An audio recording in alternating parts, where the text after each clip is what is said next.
परमपिता परमात्मा शक्तिमान है, संचार का सृजन करता है और संचालन करता है। ऐसे प्रभु के लिए जो लोग नहीं जानते हैं या मानते नहीं हैं, उनके वेदों के माध्यम से, वेदों का अध्ययन करने से कोई लाभ नहीं होता है कहते हैं। और जो वेदों के माध्यम से उसको जान रहे हैं, वो हमारे आपके हृदय में विराजमान है। ऐसे सच्चिदानंद परमेश्वर के लिए नमस्ते करते हुए सभी महान भाव। और जैसा कि मैं देख रहा हूँ हमारे बीच में हमारे सम्मान्य डॉक्टर व्यासनंदन शास्त्री जी उपस्थित हैं। बड़ा सौभाग्य हम लोगों का कि आपका 2 दिन का समय हमें आशीर्वाद के रूप में मिलेगा। मैं हृदय से आपका स्वागत करते हुए आह्वान करता हूँ, स्वागत करता हूँ कि आप आएँ और अपने मधुर और गूढ़ रहस्यों से हम लोगों को अवगत कराएं। सम्मानीय हमारे डॉक्टर व्यासनंदन शास्त्री जी। ओम।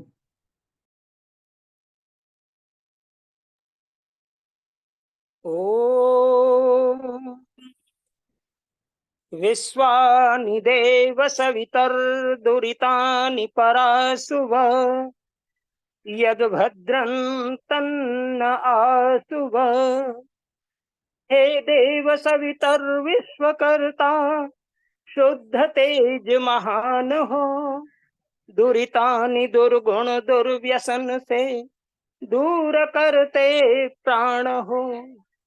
आचरण दो शुद्ध हम में भद्र भाव उद्गान हो, पाप हरता शुद्ध करता तुम्ही एक भगवान हो।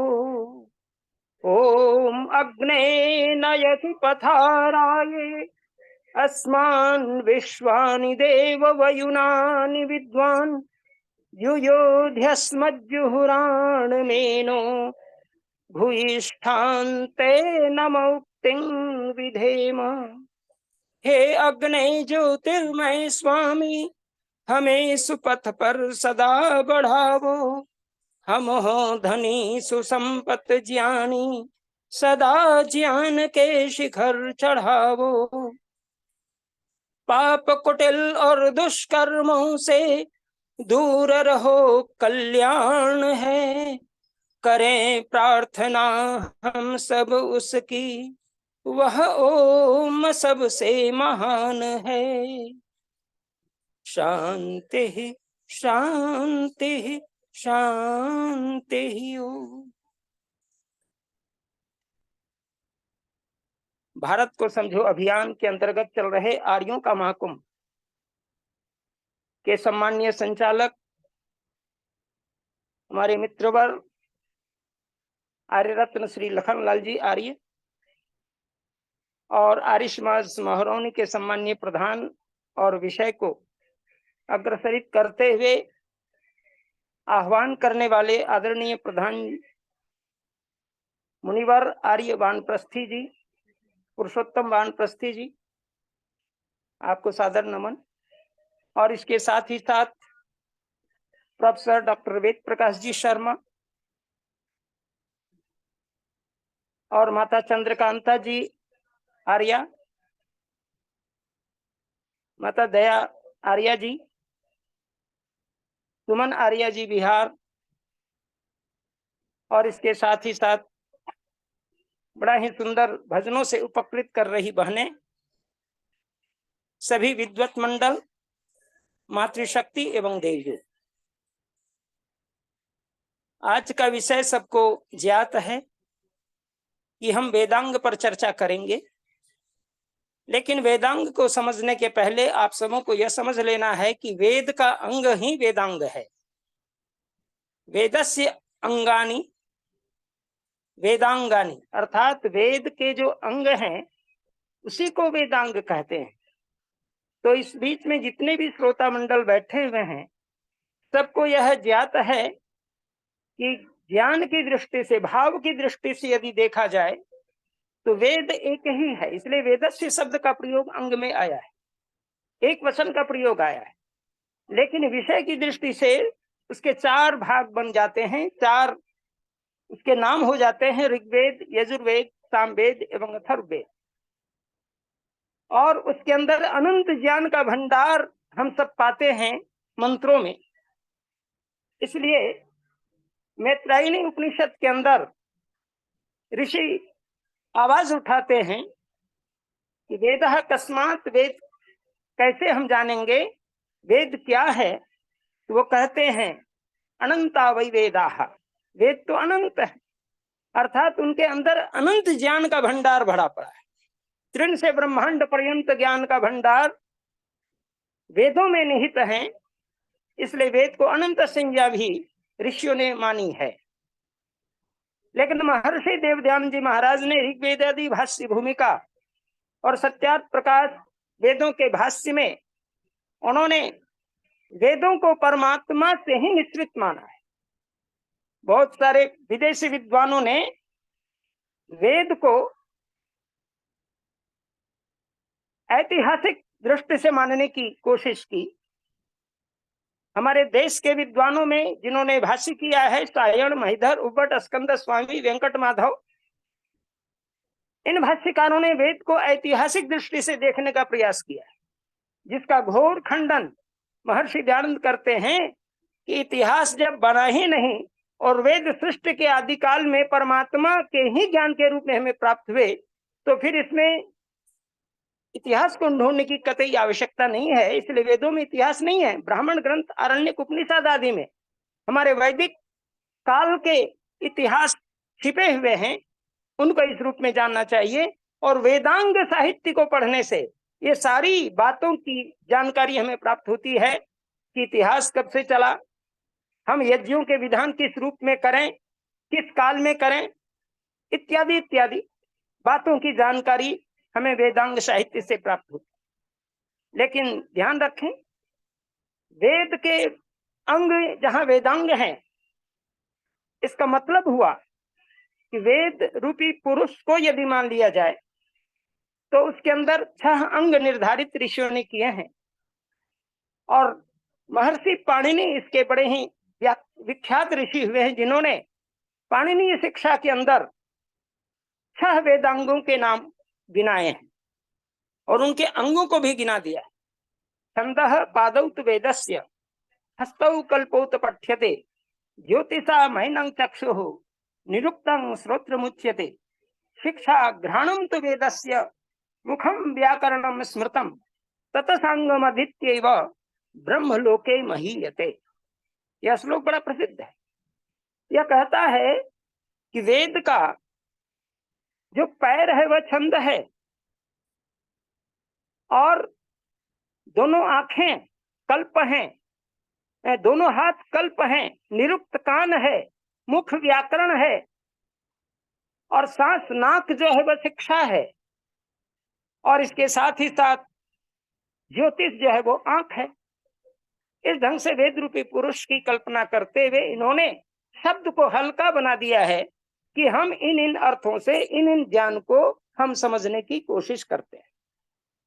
निसंदेह वेदों के अंगों की जानकारी जहां से प्राप्त होती है, वेदों के गूढ़ अर्थ को जानने की जहां से अभिलाषा हमारी पूरित होती है, हमारी इच्छा होती है हम वेद के ज्ञान को किस रूप में समझें, जाने, तो वेदों के मंत्रों को कैसे पढ़ा जाए, वेदों के उच्चारण क्रम क्या होंगे, शुद्ध शब्दार्थ क्या होगा, विनियोग कहां कहां हमें क्या करना है, और इसके साथ ही साथ काल का निर्धारण, कौन सा यज्ञ किस काल में हो, इसका निर्धारण करना, और साथ ही साथ छंदो ज्ञान, छंद का ज्ञान प्राप्त कर, इसके आते हैं। इसके लिए हम वेदांग का महत्वपूर्ण स्थान पाते हैं। और इसके साथ ही साथ वेदों के गूढ़ अर्थ और वास्तविक अर्थ को जानने के वेदांग साहित्य का अद्भुत महत्व है। इसलिए वेदांग को महर्षि दयानंद जी महाराज ने प्रत्येक उपनीत ब्रह्मचारी के लिए वेदारंभ के प्रकरण में कहते हैं कि जो ब्रह्मचारी हो वो गायत्री मंत्र से लेकर के सांगोपांग वेदों का विद्वान बने। यहाँ पर सांग शब्द जो आता है वो वेदांग के लिए ही आया है। वेदांग 6 हैं: शिक्षा, कल्प, व्याकरण, निरुक्त, छंद और ज्योतिष।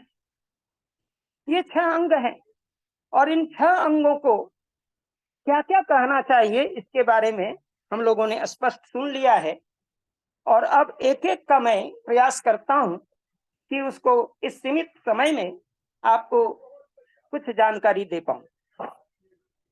सबसे पहले शिक्षा को परिगणित किया गया है। शिक्षा घ्राणम तु वेदस्य, जैसे जीवन जीने के लिए सांस की बड़ी आवश्यकता होती है, हम क्षण मात्र भी सांस से वंचित नहीं होना चाहते, और संपूर्ण योग विद्या प्राणायाम विद्या जो है वो कितना महत्वपूर्ण है, जिसके द्वारा हम प्राणों का विस्तार करते हैं, प्राणों का व्यायाम करते हैं, और रेचक पूरक कुंभक स्तंभन वृत्ति आदि क्रियाओं के द्वारा हम प्राणों को गति प्रदान, उचित गति प्रदान करते हैं, जिससे हमारी भावनाएं, हमारे मन, हमारा हृदय का चिंतन सब कुछ ठीक ठाक बना रहे।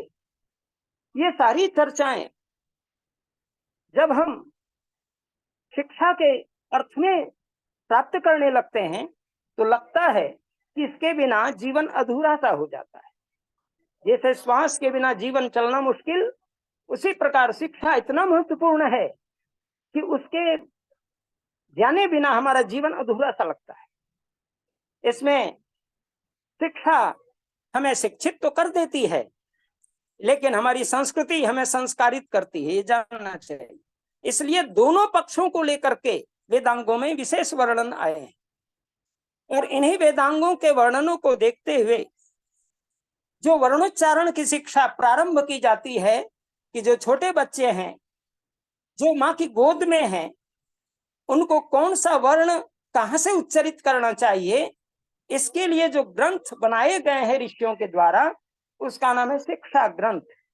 और शिक्षा का एक सामान्य अर्थ कहा गया है, स्वर वर्णादि उच्चारण प्रकारो यत्र उपदिश्यते शिक्ष्यते वा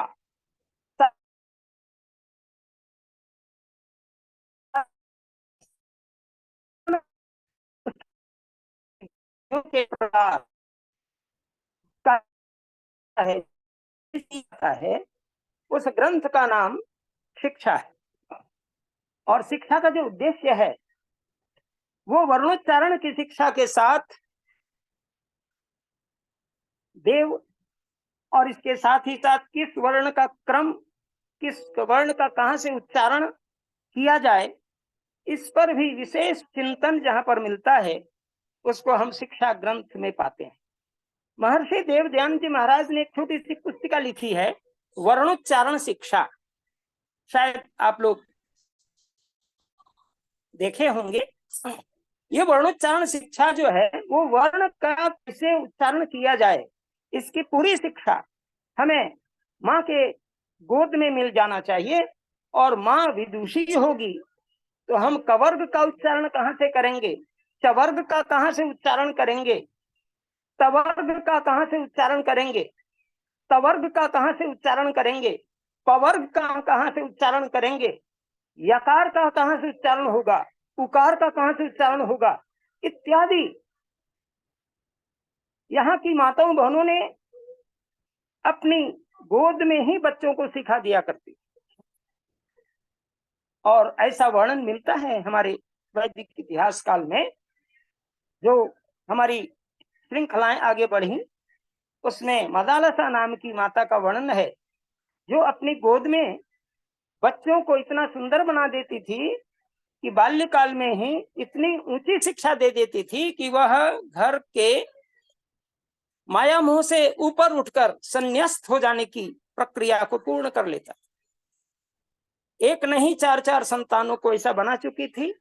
ये वर्णोच्चारण शिक्षा और माँ की गोद में आने से पहले ही माता पिता का इतना उत्तम भोजन छाजन रहन सहन हो जाता था, जिससे बलवीर आदि जो उत्पन्न होते हैं उसके अंदर भी ये सात्विक भावनाएं आ जाती हैं। उसके बाद जो गर्भ में बालक या बालिका का प्रवेश होता है, अर्थात संतानोत्पत्ति जो होती है, निश्चित रूप से उसमें ये संस्कार आने लगते हैं, जिसको संस्कारों के क्रम से हम जानते हैं, वो आगे वर्णित करेंगे। इसमें शिक्षा के मुख्य मैं चल रहा हूं कि शिक्षा का मुख्य उद्देश्य जो है वो वर्णोच्चारण शिक्षा से लेकर अपने को पूर्ण शिक्षित कर देना। एजुकेटेड आज उसकी भाषा में आ गए, एजुकेटेड हैं आप, शिक्षित। लेकिन शिक्षित हमें संस्कारित भी करे, हम मानवीय गुणों से ओतप्रोत हो जाएं, इन भावनाओं पर जो चिंतन किया जाने वाला ग्रंथ है उसको भी हम शिक्षा के अंतर्गत पाते हैं। और महर्षि दयानंद तो कहते हैं कि जो विद्या अविद्या के दोष को जान ले, जो धर्म और अधर्म के दोष को जान ले, और इसके साथ ही साथ जितेंद्रिय बन जाए, वो जहां जितेंद्रियता गुण उसके अंदर आ जाए और अविद्यादि सब दोष छूट जाएं, उस ज्ञान को हम शिक्षा कहते हैं। शिक्षा का यहां तात्पर्य है सांगोपांग या सर्वांगीण विकास। बच्चों के सर्वांगीण विकास के लिए 3 गुरु की बड़ी आवश्यकता है, माता, पिता और आचार्य। मातृमान, पितृमान, आचार्यवान पुरुषो वेद, ऐसा सतपथ ब्राह्मणकार लिखते हैं, जिसको महर्षि दयानंद जी महाराज ने सत्यार प्रकाश के द्वितीय समुल्लास में इसका वर्णन करते हुए प्रारंभ में कहते हैं कि माता अगर प्रशस्ता धार्मिकी हो तो उसका बालक मातृमान कहलाएगा, पिता विद्वान हो और उत्तम रीति से पालन पोषण करके आगे बढ़ाता हो तो वह बालक पितृमान होगा, और आचार्य बड़ा विद्वान हो और आचरण की शिक्षा से युक्त करता है, सारे दोषों से छुड़ाने की कोशिश करता है, वह आचार्य हो जाता है। ये हम आगे निरुक्त आदि विषयों को जब लेंगे उसमें एक एक शब्द की थोड़ी थोड़ी चर्चा हम करेंगे, ताकि विषय भी लोगों को श्रुति रूप में अच्छा लगे और ज्ञान का विस्तार भी होता जाए और लोग समझते जाएं कि वेदांग का इतना बड़ा महत्व आया है। सज्जनों, इसमें आप देखेंगे कि जो वर्ण की चर्चा है उसमें अकुह विसर्जन या नाम कंठा, अ कु का मतलब कवर्ग, क ख ग घ अंग, ये जो 5 वर्ण हैं, और अ ह, ये सभी उच्चारण कंठ से होते हैं। कितना सांस्कृतिक और वैज्ञानिक स्वरूप वेदांगों में वर्णित है, जिसको महर्षि पाणिनि ने उच्चारण स्थान के रूप में आगे लिया है, लेकिन इसका स्रोत शिक्षा ग्रंथ में हम पाते हैं। और शिक्षा ग्रंथ के अंतर्गत कौन सा वर्ण कहां से उच्चरित होगा, इसको सूत्र में डाल करके बच्चों को पढ़ाना चाहिए। अकुह विसर्जन नाम कंठा, अर्थात कंठ से जो उच्चरित होने वाली ध्वनियां हैं वो है अ, कु का मतलब कवर्ग, 5 उसके वर्ण, और ह, ये कहां से उच्चरित होंगे, का कंठ से। और इचु यशा नाम तालु, ई क्यों मने तवर्ग, च छ ज झ इया, य और तालु भी श, इसका उच्चारण तालु से होता है। ऋतु रसानाम मूर्धा, री टू का मतलब तवर्ग, र और मूर्धन्य श, इसका उच्चारण मूर्धा से होता है। देखिए कितना सुंदर ऋषियों ने एक संपुट बनाए हुए हैं। अंग्रेजी में ये बहुत बड़ा अभाव है, A B C D E F G H, कहीं का कोई पता ही नहीं चलता कि कौन उच्चारण कहां से हो रहा है। लेकिन हम क ख ग घ पढ़ते हैं तो पता चलता है कंठ से बोल रहे हैं, च छ ज झ पढ़ते हैं तो तालु से पढ़ रहे हैं, और ट ठ ड ढ पढ़ते हैं तो मूर्धा से पढ़ रहे हैं। और ऋतु लसानाम मु दंता, री और तथा दध न, ल और दंत स, इसका उच्चारण दांत से होता है, इसलिए दंत स कहते हैं। तो ये सारे शब्दों पर अगर दृष्टिपात किया जाए तो संस्कृत साहित्य जो हमारा है, वैदिक साहित्य जो हमारा है, शिक्षा ग्रंथ जो हमारे हैं, वो पूर्ण वैज्ञानिक दृष्टि से ऋषियों ने खोज करके अपनी अंतर्गुहा से परमात्मा का आशीर्वाद प्राप्त करके, परमात्मा का साक्षात्कार प्राप्त करके उन्होंने वेदांगों की रचना की। धन्य है वो ऋषि जिन्होंने इतना सुंदर व्याकरण निष्ठ बना करके हम लोगों को सरल से सरल पद्धति के द्वारा वर्णों का उच्चारण सिखला दिया। कैसे हम कहां से क्या उच्चारण करेंगे, ये सारी की सारी विधा शिक्षा ग्रंथ में पाई जाती है।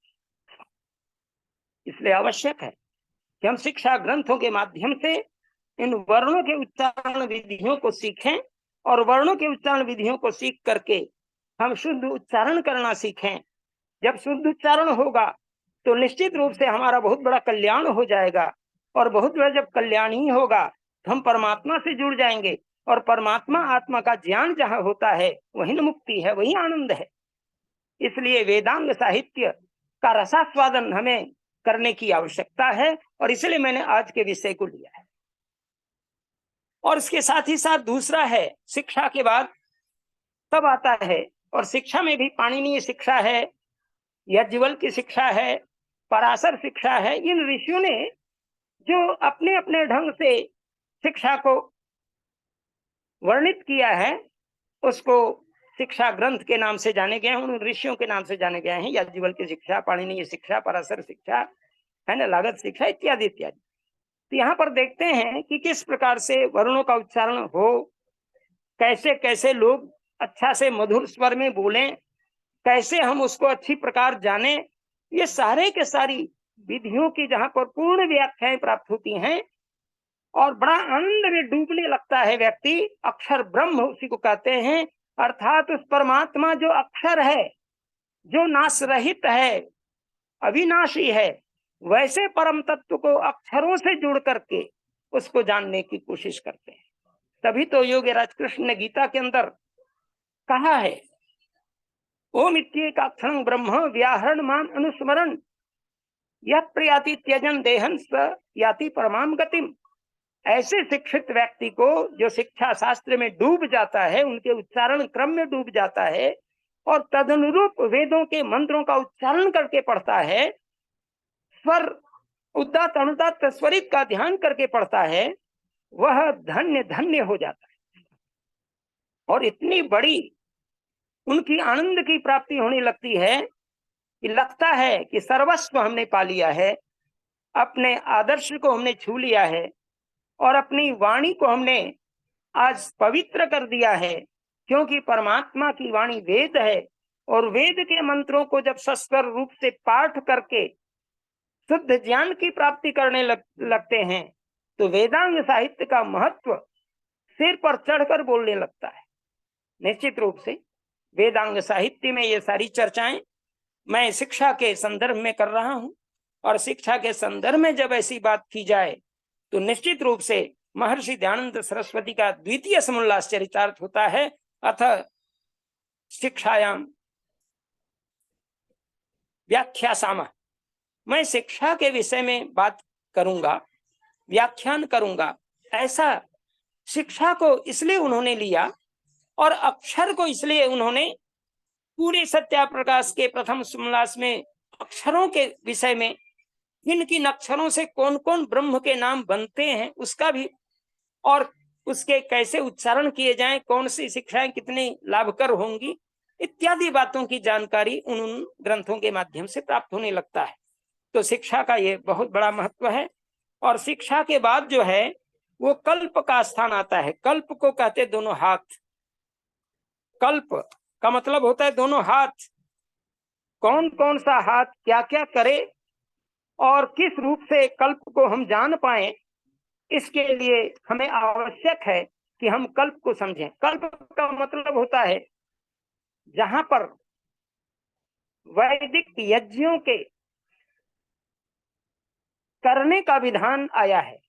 कहां पर पारायण यज्ञ को किस रूप में पढ़ने के विधान है और किस रूप से करने के विधान है। हम अश्वमेध यज्ञ करें तो किस रूप में करें, हम पारायण यज्ञ को करते हैं तो किस रूप से करें, या वेद का पारायण कर रहे हैं शुरू से अंत तक, उसको किस रूप से पढ़ें।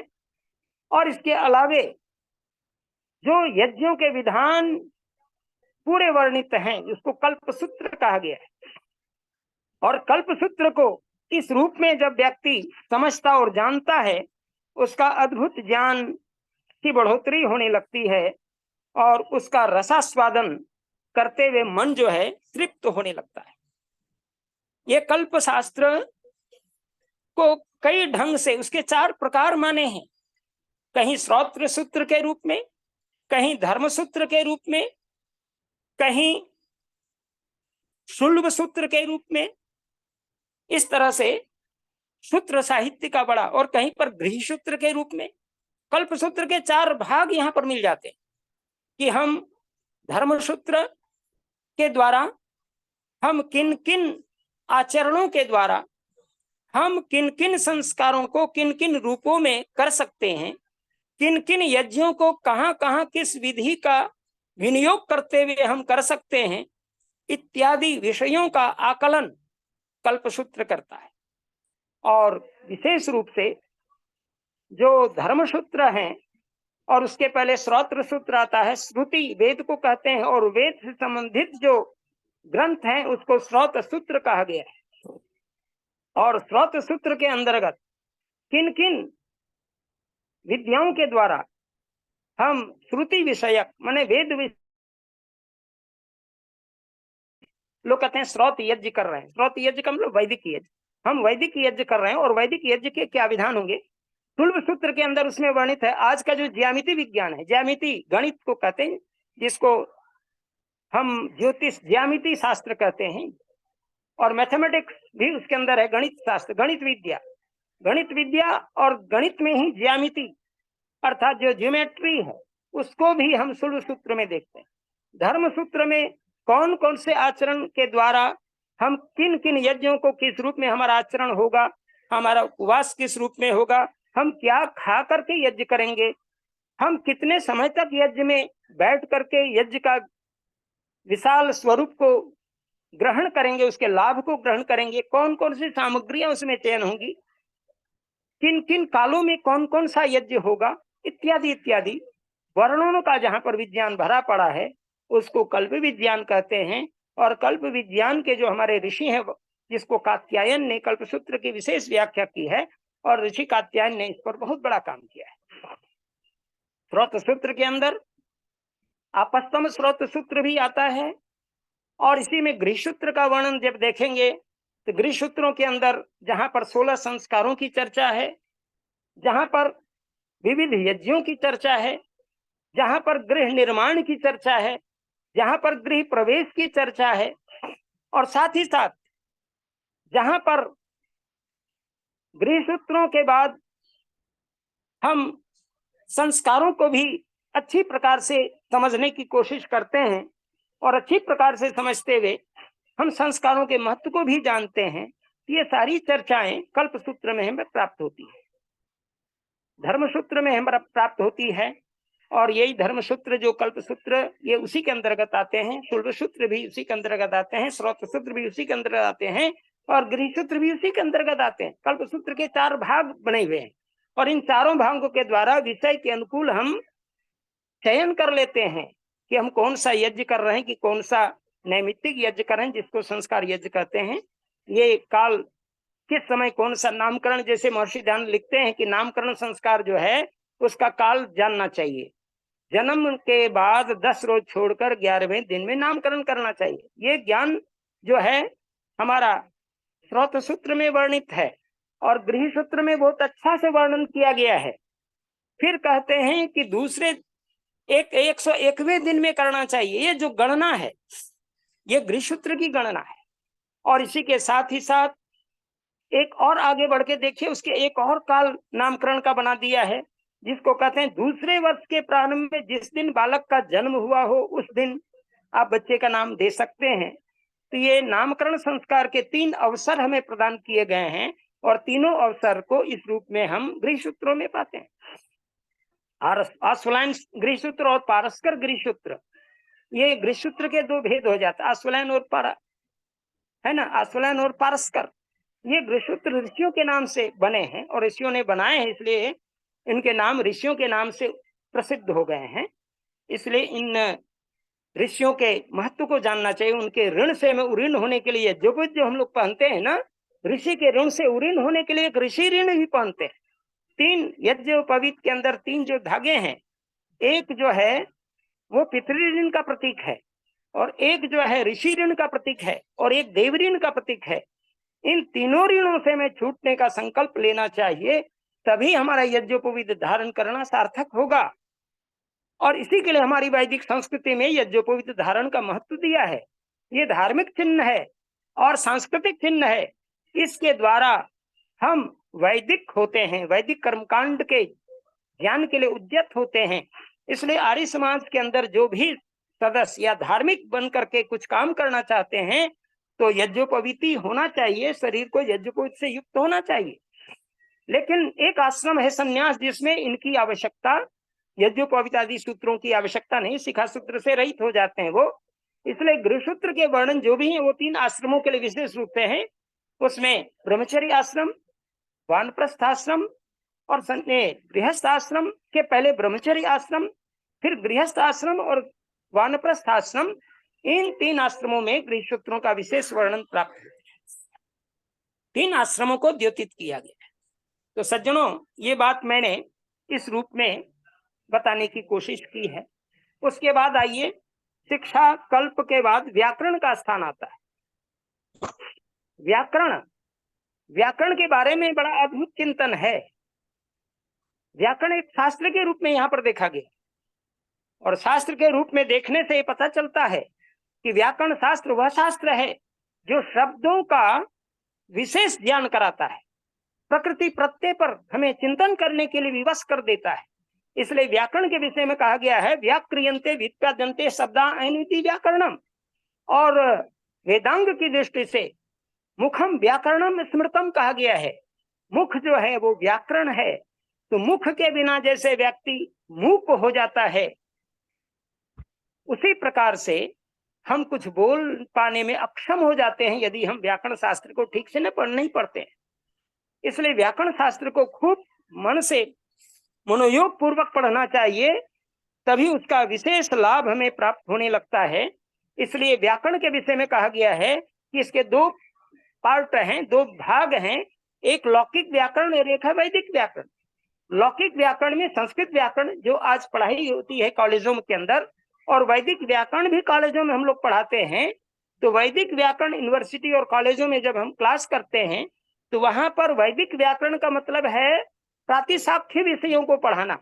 जो प्रातिशाख्य है, ऋग्वेद का प्रातिशाख्य ऋग प्रातिशाख्य कहा गया है, यजु प्रातिशाख्य कहा गया है, साम प्रातिशाख्य कहा गया है, और इस ढंग से चारों वेदों के प्रातिशाख्य बने हुए हैं जो उन वेदों के व्याकरण को निश्चित करता है।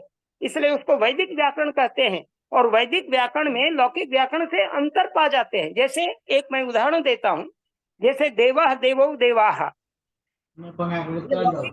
व्याकरण कहता है देवः देवौ देवाः, लेकिन वैदिक व्याकरण क्या कहेगा? देवः देवौ देवा देवाः देवासः, माने देवा भी प्रयोग होगा, देवासः भी प्रयोग होगा। वहां पर देवो भी प्रयोग होगा और देवा भी प्रयोग होगा। भद्रं कर्णे भी श्रुणियाम देवा, यहां पर देवा शब्द प्रथमा विभक्ति का द्विवचन है, इसलिए वहां पर देवा शब्द भी है, देवों के अर्थ में ही देवा आया। तो इस ढंग से, और इसके साथ ही साथ देवा बहुवचन भी प्रयोग होते हैं और देवासा भी प्रयोग होता है। तो देवासो शब्द भी वेद में मिलते हैं। इसलिए व्याक्रियन्ते व्युत्पाद्यन्ते शब्दा अनिति व्याकरणम, वह शास्त्र जो शब्दों की व्युत्पत्ति कराने के लिए हमें सिखा देता है, शब्दों का विवेचन करने के लिए सिखला देता है। जैसे शब्द का हम ऑपरेशन करते हैं, जैसे कोई शल्य चिकित्सक पेट का ऑपरेशन कर देता है, फेफड़ा को निकाल लेता है, फेफड़ा को निकाल के उसके रोग को देखने लगता है ना। जहां जिस अंग में कोई रोग है उस रोग का ऑपरेशन,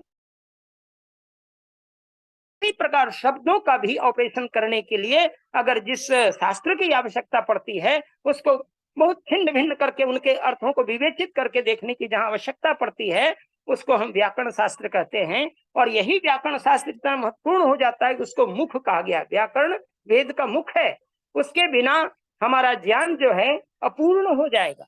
इसलिए व्याकरण को पढ़ना भी आवश्यक है। और व्याकरण का तो बड़ा लंबा इतिहास है। उसमें संस्कृत व्याकरण के अंदर जब आप गोता लगाएंगे तो उसमें आप देखते हैं कि संस्कृत व्याकरण में पाणिनि का स्थान आता है। पाणिनि, और पाणिनि ने एक व्याकरण शास्त्र की रचना की जिसका नाम अष्टाध्यायी है।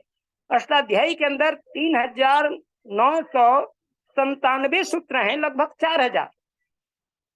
और उसके बाद कात्यायन, और ये पाणिनि का जो काल है वो ईसा पूर्व 5वीं सदी में पाणिनि का काल माना जाता है, और ईसा पूर्व 4थी सदी में कात्यायन का काल माना गया है।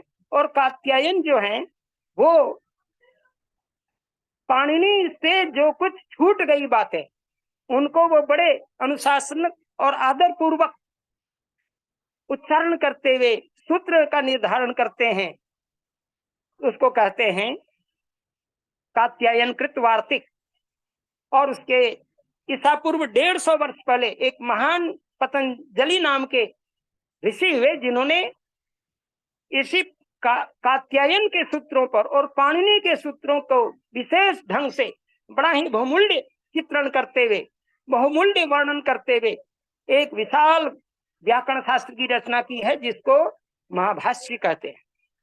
तो सज्जनों, ये तीन मुख्य त्रिमुनि व्याकरणम, इसलिए हमारे यहाँ शास्त्र में कहा गया त्रिमुनि व्याकरणम त्रयाणाम मुनिनाम समाहारः, जहाँ तीन मुनियों का समाहार है, पाणिनि, कात्यायन और पतंजलि, जो ईसा पूर्व ही हुए हैं।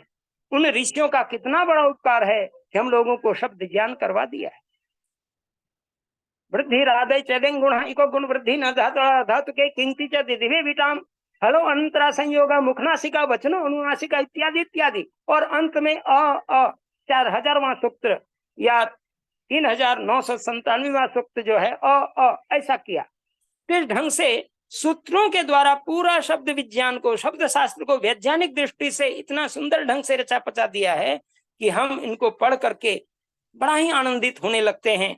और किसी को भी आनंदित होना चाहिए जो व्याकरण शास्त्र का पंडित बनना चाहता है, वो अद्भुत ज्ञान की प्राप्ति अंग के माध्यम से करने लगता है। इसलिए हमारे यहाँ व्याकरणम अधीते तो वैयाकरण, जो व्याकरण पढ़ता है उसको भी वैयाकरण ही कहा जाता है, और जो व्याकरण का पंडित है, प्रकांड पंडित है, आचार्य है, उसको भी वैयाकरण ही कहते हैं।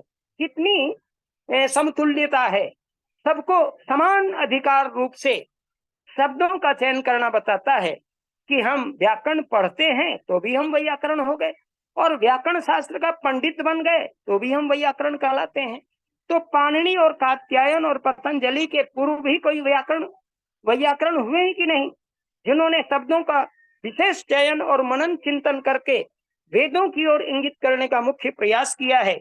और खास करके जो व्याकरण शास्त्र का जो महत्व है, वो व्याकरण जो मुख है उसके मुख्य रूप से 4, में जहां तक महाभाष्य के अंदर बातें आती हैं, रक्षोहा गमलग्व संदेहा, रक्षा, वेदों की रक्षा कैसे हो, इसके विषय में जहां पर चिंतन किया जाए, ऊह कहते हैं तर्क को, यथास्थान विभक्ति परिवर्तन, वाच्य परिवर्तन आदि के लिए जो नियम निर्धारित हैं उसको ऊह कहते हैं। आगम का मतलब यहाँ पर है जो ब्राह्मण, जो विद्वान बिल्कुल निष्काम भावना से वेदों का चिंतन और मनन करता है, पाठ करता है, उसको वहां पर चर्चा को आगम दृष्टि से कहा गया है। और आगम का मतलब होता है वेद, और वेद भी वैसा पाठी, वैसा ब्राह्मण विद्वान जो निष्काम ही वेदों को पढ़ता है। महर्षि ध्यान जी महाराज ने तो आर्य समाज की तृतीय नियम में घोषणा की, वेद सब सत्य विद्याओं का पुस्तक है, वेद का पढ़ना, पढ़ाना और सुनना, सुनाना सब आर्यों का परम धर्म है। यहाँ तो परम धर्म करके हम लोगों को वेदों को लौटने का संदेशी कहते हैं, लेकिन वे ऋषि धन्य है, वे ब्राह्मण विद्वान धन्य है जो निष्काम ही वेदों की रक्षा करते हैं, जिसको नृत्य में महर्षि यास्क ने वर्णन करते हुए कहा है, निष्कारणो ब्राह्मण न सदंगो वेदों धीमे, अर्थात यहाँ के विद्वान ब्राह्मणों ने निष्कारण ही वेदों का अध्ययन करके जीवन बिता दिया। तो निश्चित रूप से इनको हम समझते हैं और जानना भी चाहिए। और एक है जिसको यहाँ पर वर्णन किया गया है, असंदेह। असंदेह शब्द का प्रयोग आता है जहां पर शब्द और अर्थ विषयक संदेह के निवारण करने के लिए जहां व्याकरण का प्रयोग किया जाता है, वो भी व्याकरण के प्रयोजन में आते हैं, व्याकरण के महत्व को बतलाते हैं। इसलिए आवश्यक है कि हम इनके द्वारा हम अच्छी प्रकार से इन ग्रंथों का विवेचन करें। और व्याकरण का जो दार्शनिक स्वरूप का अगर वर्णन किया जाए तो यजुर्वेद के एक मंत्र में बड़ा ही पारिभाषिक अर्थ करते हुए उसमें वर्णन दिया गया है कि हम लोगों को पारिभाषिक ढंग से भी वेदों को, रहस्यों को सोचने और समझने का सामर्थ्य जगाना चाहिए। सज्जनों, एक मंत्र आता है जिस मंत्र में कहा गया है, चत्वारि श्रृंगा त्रयोस्य पादा द्वे शीर्षे सप्त हस्ता स्वस्य त्रिधा बद्धो वृषभो रोरुबीति महादेवो मर्त्याम आविवेश। ये यजुर्वेद का मंत्र है।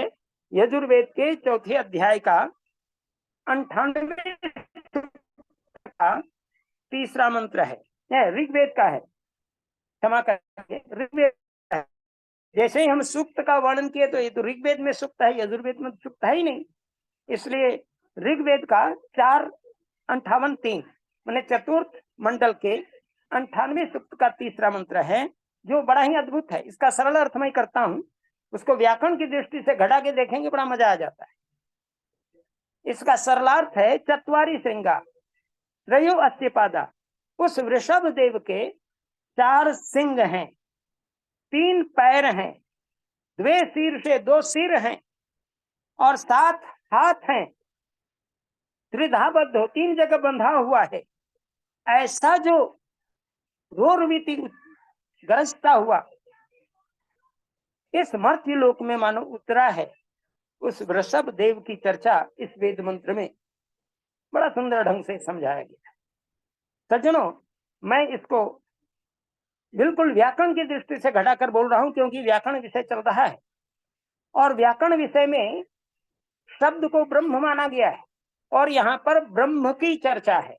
ऐसा परमात्मा जो वेदों को इन इन रूपों से, रूपक अलंकार के माध्यम से वर्णन करके वृषभ देव को मर्त्यलोक में उतार देने की चर्चा की है, वह परमात्मा कितना बड़ा दयालु है, जो अलंकारिक प्रयोग के द्वारा अपने पुत्रों को, जो आर्य पुत्र हैं, धर्मपुत्र हैं, उनके मानस पुत्र हैं ऋषिगण, उनको किस प्रकार से मन लग जाए व्याकरण शास्त्र में। क्योंकि व्याकरण शास्त्र को लोग बोलते हैं शुष्क विषय, लेकिन सज्जनों व्याकरण शास्त्र शुष्क नहीं है, उसके अंदर जो गोता लगाएंगे तो अद्भुत रस है और उस रस का चिंतन हम लोगों को करना ही चाहिए, अद्भुत रस। और इस प्रकार से चत्वारि श्रृंगा त्रयस्यपादा द्वे शीर्षे सप्तहस्ता स्वस्य त्रिधाबद्धो वृषभो रोरवीति महोदेवो मर्त्यम आविवेश। इसमें 4 सिंह की दृष्टि से देखेंगे कि ये 4 सिंह क्या हैं। 4 सिंह यहाँ पर दिए गए हैं, नाम, आख्यात, उपसर्ग और निपात। नाम कहते हैं संज्ञा को, नाम कहते हैं, आख्यात कहते हैं क्रिया को, उपसर्ग और निपात, निपात कहते हैं अव्यय पद को निपात कहा गया यहाँ पर, जिसका व्यय नहीं होता। और इस प्रकार से अव्यय की चर्चा यहाँ पर दी गई है। 4 नाम, आख्यात, उपसर्ग और निपात, ये चत्वारी, मानो ये 4 सिंह हैं शब्द शास्त्र के। त्रयो अस्थिपादा, 3 पैर हैं। कौन कौन पैर बनेंगे यहाँ पर? वर्तमान, भूत और भविष्य, ये जो 3 काल हैं, मानो उसके 3 पैर हैं। माने वेद जो है त्रिकालातीत है, तीनों कालों में वेद एक समान उपदेश करता है और नाम, आख्यात, उपसर्ग, निपात के माध्यम से वेदों के अर्थ निश्चित होने लगते हैं। इसलिए हम लोगों को इसका अर्थ इस रूप में लेना चाहिए। और उसके बाद तब कहा गया है, उसके 2 शीर्षे 2 सिर हैं, सुबंत और तिगंत, सुप और तिंग प्रत्यय। ये क्या है? मानो उस वृषभ के 2 शीर्ष हैं, 2 शीर्षे 2 शीर्ष हैं, 2 सिर हैं, एक सुबंत का सिर और एक तिगंत का सिर, एक संज्ञा पद का और एक क्रियापद का। जो शब्द निर्धारित होते हैं उसको व्याकरण शास्त्र में महर्षि पाणिनि ने बड़ा सुंदर सूत्र दिया है। वो बोझिल न हो जाए, लेकिन सूत्र मैं इसलिए बता देता हूं ताकि व्याकरण पढ़ने में रुचि जग जाए। सुप तिगंतम पदम एक सूत्र दे दिया है। सुबंत और तिगंत को पद कहते हैं और सुबंत और तिगंत के लिए एक बड़ा सुंदर अर्थ दिया, सूत्र का निर्माण महर्षि पाणिनि ने किया है। कहा गया, उस पाणिनि कहते हैं सुप तिगंतम पदम के द्वारा सु औजस अमोर्षाभ्याम भी संज्ञाभ्याभ्यस वशिभ्याम व्यस नस और शाम इंगियो सुप। यहाँ पर देखते हैं सु से लेकर के प तक एक पूरा का पूरा प्रत्याहार बन जाता है, इसको कहते हैं सुबंत। सुप अंत, जिसमें सुप, सु और प जहां पर अंत हो रहा है, ये 21 विभक्तियां जो हैं, जिसको प्रथमा, द्वितीय, तृतीय इत्यादि जो विभक्तियां बनती है, उसके एक वचन, द्विवचन, बहुवचन, इस ढंग से 21 विभक्तियों के माध्यम से जहां पर इसकी चर्चा आई है, ये सुबंत पद है। और तिगंत क्या है? तिप्तस जी तिप्तस मिपवस्मस तातां झा था ताम ध्वम इट वही महिं। इसका मतलब 30 से लेकर के ग तक तिंग प्रत्यय बन जाता है, ये प्रत्याहार का विषय बनता है। और इसलिए आत्मने पद के गच्छति भवति इत्यादि जो क्या है, गच्छति सह गच्छति, ये गच्छति कैसे बनता है इसकी कभी और भी क्लास में वर्ग में हम इसको बताएंगे, कक्षा में बताएंगे। लेकिन आज का जो विषय है एक बिल्कुल सूत्रात्मक दृष्टि में दे रहा हूं। समय गति बड़ी तेजी से बढ़ रही है, जो विषय को विस्तार देने से मैं अक्षम हो रहा हूं। विस्तार देंगे तो एक दो ही वेदांग में समय 1 घंटा का व्यतीत हो जाएगा। इसलिए मैं कोशिश करता हूं कि इस व्याकरण के रहस्य को हम समझा पाए। और उसके बाद तब आया है सप्तहस्तास्वस्य, 7 हाथ हैं उस वृषभ देव के। वो 7 हाथ क्या हैं? 7 विभक्तियां, प्रथमा, द्वितीया, तृतीया, चतुर्थी, पंचमी, षष्ठी, संबोधन, सप्तमी। और संबोधन तो प्रथमा के द्वारा ही निश्रित होता है। इस ढंग से 7 मुख्य विभक्तियां हैं। राम रामो रामा, रामम रामो रामान, रामेण रामाभ्याम रामैः, रामाय रामाभ्याम रामेभ्यः, रामात रामाभ्याम रामेभ्यः, रामस्य रामयोः रामाणाम, रामे रामयोः रामेषु। ये जो 7 विभक्तियों का चिंतन आता है, एकमात्र व्याकरण इतना सरल है संस्कृत का, एक आकारांत पुल्लिंग हजारों आकारांत पुल्लिंग को एक साथ ज्ञान करा देता है। इसलिए वह शब्द भंडार का ज्ञाता हो जाता है। व्याकरण का शिक्षार्थी जो उसके प्रकांड पंडित हों चाहे अध्येता हों, वो एक एक शब्द को सीख करके शब्द रूपों का भंडार प्राप्त कर लेता है। एक आकारांत पुल्लिंग राम को याद किया तो देव याद हो गया, उमेश, रमेश, है ना, गणेश इत्यादि जितने नाम आकारांत पुल्लिंग है सब नाम आ जाएंगे, सूर्य, ये सब आ जाएंगे एक साथ। और उसी के साथ अब देखिए 7 विभक्तियों की चर्चा हो गई। और अंत में कहता है त्रिधाबद्धो वृषभोरोर्वीति, 3 जगह बंधा हुआ है। जब शब्द हम बोलते हैं तो सबसे पहले वो कहाँ बंधा हुआ है? उर कहते हैं छाती को। छाती में वो शब्द पश्यंती रूप में हमारे पास विद्यमान हो जाता है। और एक कंठ जिसको बैखरी उच्चारण करता है, कंठ में आकर के बसता है। और ये कंठ जो है सिर को प्रभावित करता है, अर्थात सिर, कंठ और हृदय, ये 3 जगह शब्द बंधे हुए रहते हैं उस वृषभ देव के, जिसको त्रिधाबद्धो कहा गया है। 3 पैर के रूप में 3 उसके त्रिधाबद्धो, 3 जगह बंधे हुए जो शब्द हैं, एक सिर में बंधे हुए हैं, एक कंठ में बंधे हुए हैं और एक हृदय में बंधे हुए, उर में, ये 3 जगह बंधे हुए हैं। इसलिए इसको आप समझ लिए होंगे सभी जिज्ञासु और अध्येता जो भी सुन रहे हैं विद्वतगण, यह स्पष्ट हो गया होगा कि ये अद्भुत वृषभ देव है जो मर्त्यलोक में उतर करके हमें ब्रह्म ज्ञान और व्याकरण ज्ञान की संतुष्टि और परि उपलब्धि करा रहा है। इसलिए व्याकरण इस रूप से बड़ा महत्व है।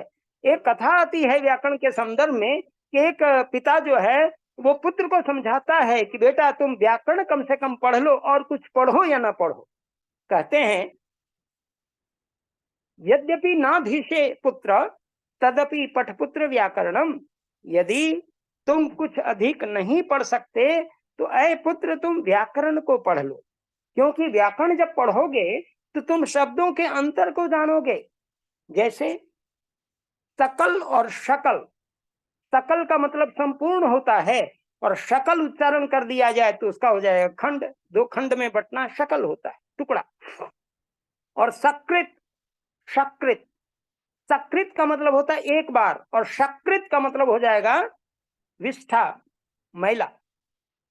तो ये अर्थ देखिए, उच्चारण दोष से हम कुछ का कुछ अनर्थ कर बैठेंगे। इसलिए व्याकरण पढ़ना अनिवार्य है ताकि हम शुद्ध शुद्ध बोल सकें, शुद्ध शुद्ध लिख सकें। ये बच्चे में हम लोग पढ़ते थे, व्याकरण उसको कहते हैं जिससे शुद्ध शुद्ध बोलना और शुद्ध शुद्ध लिखना आ जाए, उसका नाम व्याकरण है। तो ये सब उसी के अनुरूप आ रहे हैं। निश्चित रूप से एक पिता अपने पुत्र को पठपुत्र व्याकरणम करते हुए उनको बहुनाधिशे, यदि तुम बहुत नहीं पढ़ सकते तो कम से कम व्याकरण तो पढ़ लो। ये व्याकरण शास्त्र का अद्भुत रहस्य खुल जाता है। और सज्जनों, व्याकरण शास्त्र इतना विराट रूप ले लिया है कि पाणिनि से मैंने चर्चा की, और पाणिनि के पूर्ववर्ती बहुत सारे व्याकरण हुए हैं। आप देखेंगे खास करके संस्कृत व्याकरण के अंतर्गत जो उसमें आते हैं, तो अष्टाध्यायी के अंदर महर्षि पाणिनि ने 10 व्याकरणों का नाम लिया है, जिसके अंतर्गत काश्यप हैं, गार्ग्य हैं, भारद्वाज हैं, शाक्तायन हैं, स्फुटायन हैं, इत्यादि इत्यादि नाम मिलते हैं। और इसके अतिरिक्त जो है स्रोत सात प्रातिशाख्य जो वैदिक व्याकरण है उसके अंदर तो 75 बड़े बड़े व्याकरणों का नाम आया है प्रातिशाख्यों में, जिसके अंदर शिव का नाम आता है जिसको महेश्वर कहते हैं, बृहस्पति का नाम आता है, इंद्र का नाम आता है ना, आचार्य व्याधि का नाम आता है, अत्रेय का नाम आता है, शाकल का नाम आता है, शौनक का नाम आता है, सांख्यान का नाम आता है।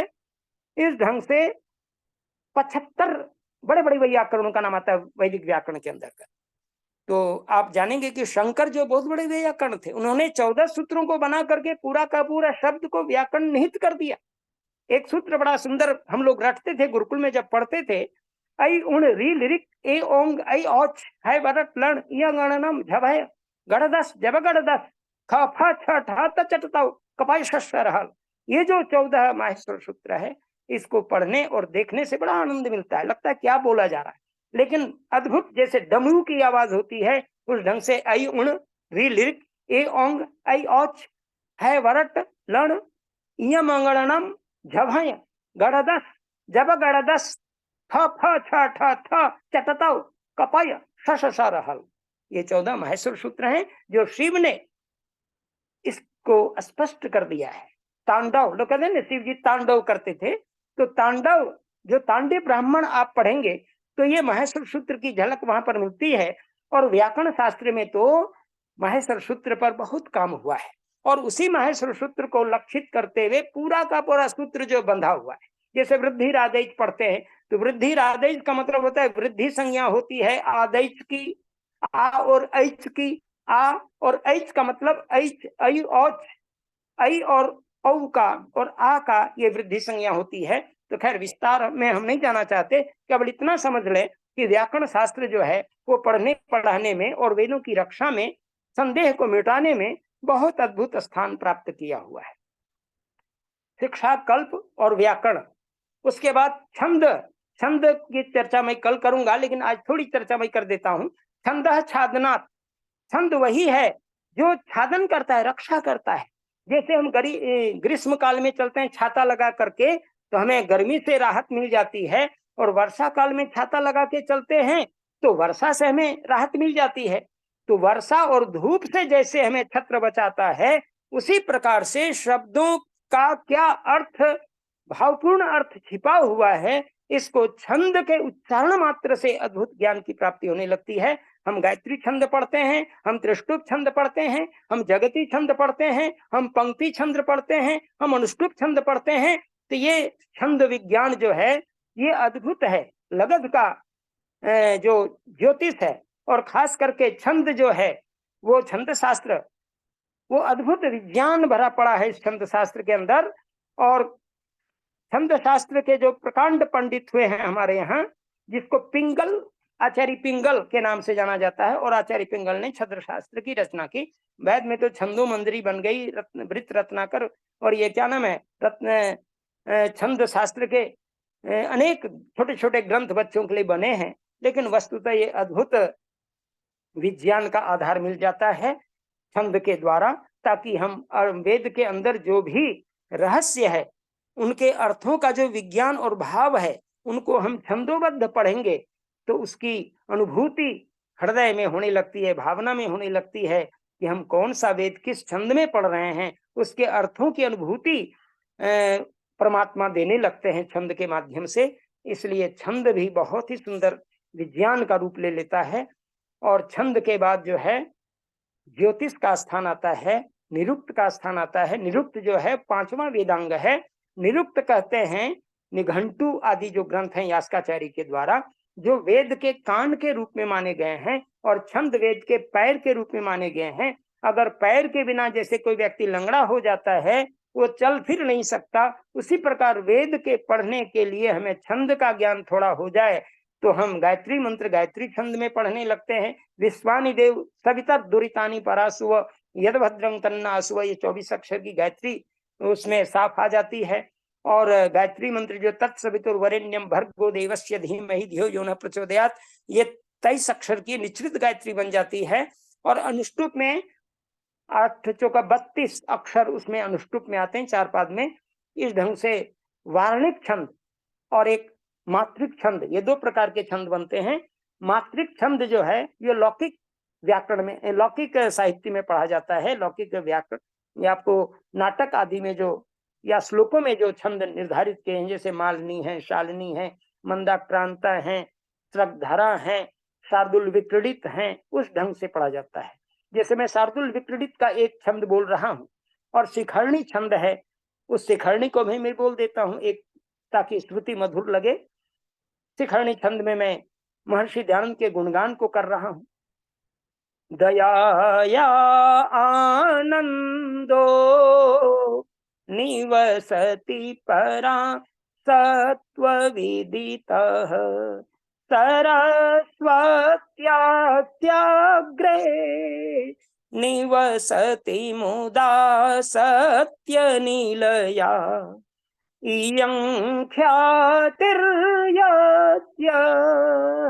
प्रकट सुगुणा वेद शरणा दयानंदः स्वामी निगम पथगामी विजयताम् दयानंदः स्वामी निगम पथगामी विजयताम्। इस ढंग से संस्कृत साहित्य में शिखरणी का अद्भुत अद्भुत श्लोक मिलता है। मालिनी में, शालिनी में, श्रगधरा में, ये कभी हम इस पर कल तो विशेष चर्चा ही करने वाले हैं। इसलिए बड़ा आनंद आता है पढ़ने में और बोलने में, सुनने में एक अद्भुत आनंद की प्राप्ति होने लगती है। हम मोक्षानंद में प्रवेश कर रहे हैं, ये अद्भुत परमात्मा की ओर से कृपा प्रसाद मिल जाता है। इसलिए निरुक्त छंद और निरुक्त के अंदर जो है शब्दों का विश्लेषण करते हैं, निश्चित रूप से उसका निर्वचन करते हैं। जैसे माता है, माता निर्माता भवती, यह निरुक्त कहता है, जो कान के समान है। जैसे कान में श्रवण शक्ति खत्म हो जाए तो हम क्या हो जाते हैं, जैसे बहरा हो जाते हैं। उसी प्रकार शब्द हमने माता पढ़ा वेद में, त्वं माता शतक्रतो बहुभिता। माता का मतलब क्या है, माता निर्माता भवती, जो निर्माण करने वाली है संतान का, उसी का नाम माता है। और पिता जहां पढ़ते हैं पालयति वा सा पिता, जो रक्षण और पोषण करता है उसका नाम पिता है। पालयति रक्षति वासा पिता, जो पालन या पोषण रक्षण करता है उसका नाम पिता है। तो पिता को हम इस रूप में जान, आचार्य आचाराद शिक्षयति ग्राह्यते सो आचार्य, जो आचरण की शिक्षा देता है, आचरण को ग्रहण करवा देता है अपने शिष्यों को, उसका नाम आचार्य हो जाता है। दुहिता दुहिता दुर्हिता दूरेहिता भवती तिवा, दुहिता उसे कहते हैं, बेटी साधारण अर्थ में बेटी है, लेकिन दुहिता बेटी कहाँ किस रूप में है का, दुहिता दुर्हिता, दूर में रह करके, दूरे हिता, दूर में उनका विवाह हो, वही दूर में रहते भी बेटी जो है माँ बाप का हित करने लगती है, माँ बाप को बहुत ही आनंदित कर देती है, सुखी कर देती है, इसलिए वो दुहिता। ये आपको निरुक्त के अंदर ये ज्ञान भरा पड़ा है। और इसी के साथ ही साथ अब मैं अंतिम ज्योतिष की थोड़ी चर्चा कर देता हूँ। ये ज्योतिष वेदांग को ज्योतिषा आयनम चक्षु, अर्थात ज्योतिष को वेद रूपी पुरुष की आंख मानी गई है। आंख के बिना जैसे व्यक्ति सूरदास हो जाता है, उसको कुछ बाहर दिखाई नहीं पड़ता, उसी प्रकार अगर हम ज्योतिष को नहीं समझेंगे तो हमें भी कुछ दिखाई नहीं पड़ेगा। हम आगे संसार में क्या क्या होगा इसको कैसे जान पाएंगे। लेकिन आज दुर्भाग्य है कि ज्योतिष के नाम पर 2 विभाग बन गए हैं, एक फलित ज्योतिष और दूसरा गणित ज्योतिष। तो गणित ज्योतिष जो है वो वेद का ज्योतिष है, वेद के मंत्रों में गणित ज्योतिष है। हम इस वेद को कहाँ पर पढ़ें, सूर्य ग्रहण कब होता है, चंद्र ग्रहण कब होता है, पूर्णिमा में कैसे हम कौन यज्ञ करेंगे, अमावस्या में कौन यज्ञ करेंगे, है ना, प्रतिपदा में कौन यज्ञ शुरू होगा, पूर्णिमा में कौन यज्ञ समापन हो जाए, दर्श पूर्णिमास यज्ञ क्या है। इस प्रकार से इन अर्थों के माध्यम से जब हम चिंतन करते हैं तो ये हमारा निरुक्त के अंदर के बाद जो है ज्योतिष का स्थान ले लेता है। और ज्योतिष में बहुत बड़े पंडित हैं आचार्य लगध, उसने ज्योतिष शास्त्र की रचना की है और वैदिक ज्योतिष को उन्होंने दर्शाया है। लेकिन दुर्भाग्य है कि आज वैदिक ज्योतिष को लोग नहीं समझ पाते और जो फलित ज्योतिष के जाल में पड़ जाते हैं कि मंगल का ये उदय हो गया तो शुक्र का उदय हो गया। अरे शुक्रोदय, जो बालक जवान हो जाए और उसका शुक्र बन जाए, शुक्र मजबूत हो जाए, वही शुक्र का उदय है, तो विवाह करना चाहिए। उसका विवाह कर देना चाहिए। शुक्रोदय हो गया तो आकाश में पंडित जी आज शुक्रोदय देख रहे हैं। रजो दर्शन का मतलब यहाँ है कि कन्या जब रजस्वला हो जाती है और वह 4-5 वर्षों तक रजस्वला बन के रहती है, 4 वर्ष कम से कम, तो 16 वर्ष से 21 वर्ष तक होते होते विवाह कर देना चाहिए। ये शुक्र शुक्रायन का जो लोग आकाश में देखते हैं वस्तुतः बालक बालिकाओं में देखना चाहिए, ये वैदिक ज्योतिष कहता है। लेकिन आज गणित ज्योतिष, ये अंगूठी पहन लो तो ये जो है हनुमान जी का पूजा कर लो तो ये गरीब को कुछ दान कर दो तो दान का लाभ मिलेगा, लेकिन इससे ये कट जाएगा, इसको ये सुख हो जाएगा। ये तमाम जो है पंडित शैलेंद्र पांडेय जी रोज सुबह सुबह आज तक में अपनी चर्चा करते रहते हैं। बड़ा भीतर से ग्लानि भी होती है और कभी कभी प्रसन्नता भी हो जाती है, चलो कुछ तो लोग कर रहे हैं, लेकिन अंधकार में पढ़ करके लोग जो है ज्योतिष को बदनाम कर रहे हैं। ये एस्ट्रोलॉजर जो ज्योतिष होते हैं वो कुछ नहीं जानते। हम लोग अंग्रेजी में एन एस्ट्रोलॉजर्स डे पढ़े थे मैट्रिकुलेशन में, तो एक ज्योतिष जो है वो घर से भागा हत्या करके, और वो वृक्ष के नीचे बैठ के सोचने लगा अब तो हम घर से भाग गए, मेरे पास कुछ नहीं, हम क्या करें, कैसे हमारा जीवन चले। तो उन्होंने देखा कि हाथ वगैरह देखने की विद्या के पंडित जी के पास बैठ गया और कहा कि कैसे कैसे आप करते हैं। जब पूरा मैंने उसको सिखा दिया कि ऐसे बोलना है, ऐसे बोलना है, ऐसे बोलना है, तुम बोलो, कौन पूछने जा रहा है कि कहाँ से तुम बोल रहे, अपना तुम अभ्यास कर लो बोलने का, इस ढंग से समझने का। तो वो ऐसे ही करने लगा और वो एक सुंदर इमली के वृक्ष के नीचे बैठ करके जो उसको पढ़ाया था वही आकर के परीक्षा कर रहा है कि देखे मेरा जो शिष्य है वो कितना प्रकांड पंडित हो गया ज्योतिष का। तो वो जो है बता रहा है, बड़ी हंसी आई और इस प्रकार से कहा कि ठीक है शिष्य, तुम अब पंडित हो गए ज्योतिष का। तो ऐसे ऐसे बिना पढ़े लिखे लोग आंख के अंधे गांठ के पूरे आज अपने बखान करते रहते हैं। मंगल दोष देखते हैं, मांगलिक कन्या का दोष देखने लगते हैं। मंगल और अष्टम दशा में तो सप्तम दशा में मंगल बैठा हुआ है या शुक्र बैठा हुआ है, शनि बैठी हुई, इस प्रकार से लोग ग्रह नक्षत्रों के चक्कर में इतना भयभीत कर दिए हैं कि लोगों को वैदिक गणित समझ में नहीं आ रहा है। इसलिए मैं आह्वान करता हूं कि आप सभी वैदिक गणित को देखें, वेदों के स्वर विज्ञान को देखें, वेदों के ज्योतिष विज्ञान को देखें, जिसको ज्योतिर्विज्ञान कहा गया है, उसको अद्भुत विज्ञान कहा गया है।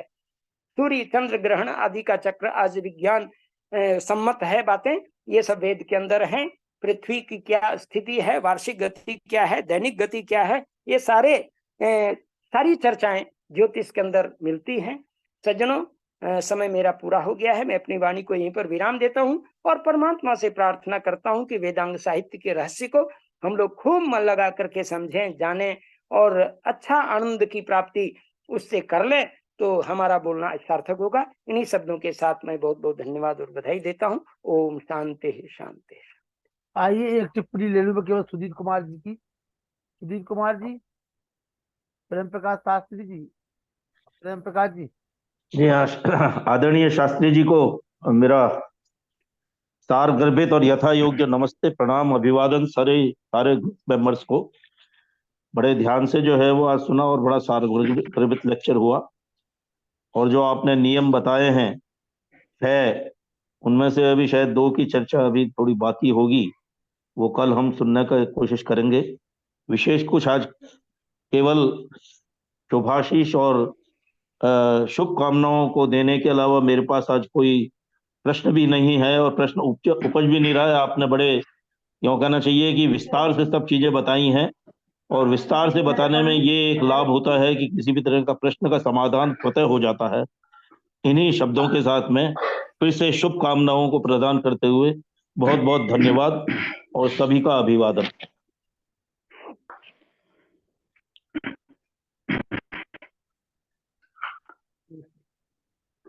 प्रेम प्रकाश शास्त्री जी, 2 शब्द।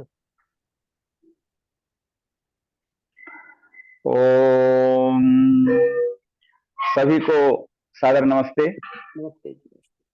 सम्माननीय आज के प्रमुख वक्ता डॉक्टर व्यासनंदन जी शास्त्री और हमारे राष्ट्रीय संयोजक सम्माननीय लखनलाल जी आर्य, जो सदैव सबको प्रेरित करते रहते हैं और इस व्याख्यान माला में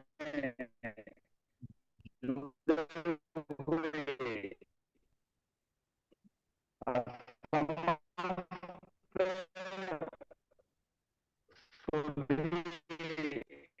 श्रोतागण, आइए मुनि जी, समय को देखते हुए फिर भी जैसा कि आज एक संदेश दिया था कि कम से कम जो है सभी को जोड़ा था, शायद वो जुड़े थे फिर लेफ्ट हो गए, और आज शायद प्रतिमा भी जुड़ी हुई हैं, और तो बल्ले समय जुड़े रहते हैं।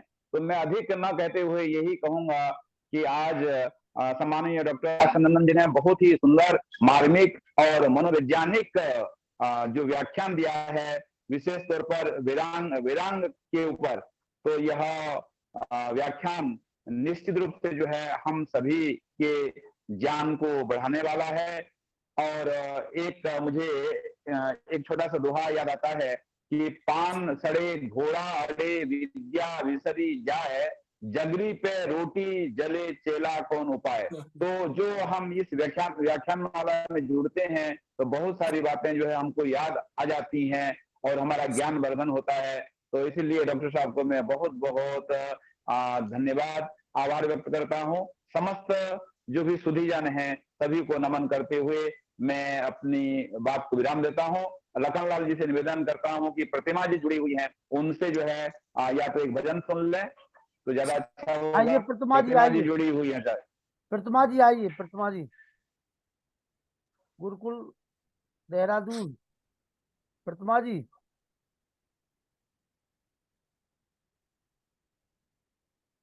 जी बहन जी,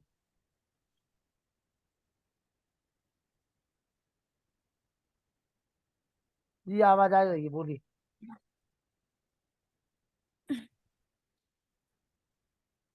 जी नमस्ते। नमस्ते।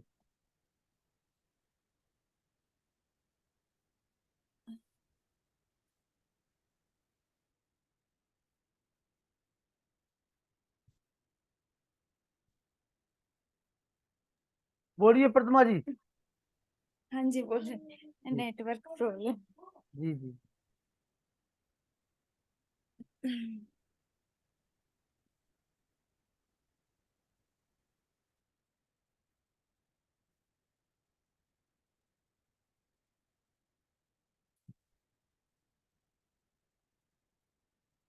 धैर्यं यस्य पिता क्षमा च जननी, शान्तिश्चिरं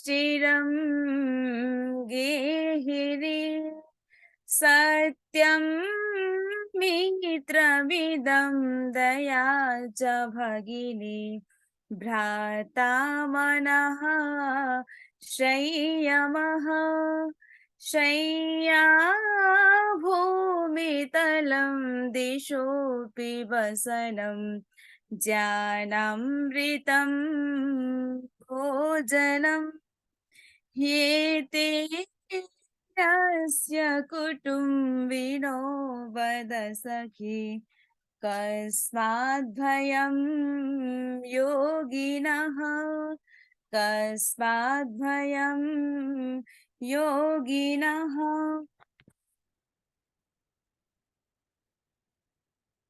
कर दो दूर प्रभु मेरे मन में अंधेरा है, कर दो दूर प्रभु मेरे मन में अंधेरा है, जब से तेरी लगने लगे हुआ मन में सवेरा है, जब से तेरी लगने लगी हुआ मन में सवेरा है, कर दो दूर प्रभु मेरे मन में अंधेरा है, प्रभु तुमसे बिछड़े हुए कई युग बीत गए, प्रभु तुमसे बिछड़े हुए कई युग बीत गए, अब आन मिलो प्रियतम मेरे मन में प्यार तेरा है, कर दो दूर प्रभु, मेरे मन में अंधेरा है। इतना तो बता दो मुझे, मेरी मंजिल है कहाँ। इतना तो बता दो मुझे, मेरी मंजिल है कहाँ। अब ले चलो मुझको जहाँ संतों का डेरा है। कर दो दूर प्रभु, मेरे मन में अंधेरा है। जब से तेरे लगने लगी, मेरे मन की कलियां खिली। जब से तेरे लगने लगी, मेरे मन की कलियां खिली। अब जाग उठी किस्मत, हुआ दर्शन तेरा है। कर दो दूर प्रभु, मेरे मन में अंधेरा है। दर्शन पाए बिना तेरे दर से हटेंगे नहीं। दर्शन पाए बिना तेरे दर से हटेंगे नहीं। अब हमने डाल लिया, हुआ दर्शन तेरा है। कर दो दूर प्रभु, मेरे मन में अंधेरा है। नमस्ते।